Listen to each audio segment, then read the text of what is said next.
पिछले कुछ सालों में इस देश में जो भी सवाल उठाते हैं वो या तो एंटी नेशनल हो जाते हैं, या फिर वो पाकिस्तानी कहलाते हैं, या फिर वो किसी पॉलिटिकल पार्टी की बेविंग कहलाते हैं। जब इस देश में 17 साल के वेदांत श्रीवास्तव को सीबीएसई के पोर्टल पर सवाल उठाने के नाम पर पाकिस्तानी बोल दिया गया तो हम तो बहुत छोटे हैं।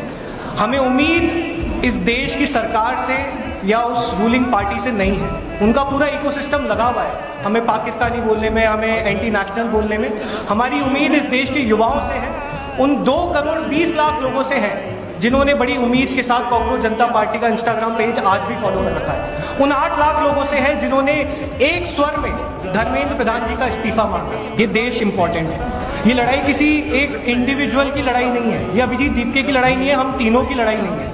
ये एक पूरी जनरेशन की लड़ाई है जिसका इस देश के सिस्टम और इस देश की सरकार से भरोसा उठ चुका है। तो इसे कोई भी किसी इंडिविजुअल के या उनके पास्ट एफिलिएशन पे रिड्यूस मत करिए। ये लड़ाई हम सबसे बहुत ऊपर है।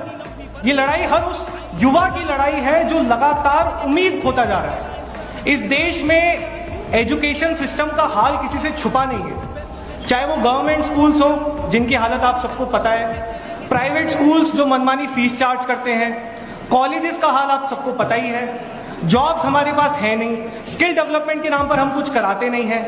एक आखिरी फंक्शनिंग जो इस पूरे सेटअप में चीज थी वो थी गवर्नमेंट एग्जाम्स।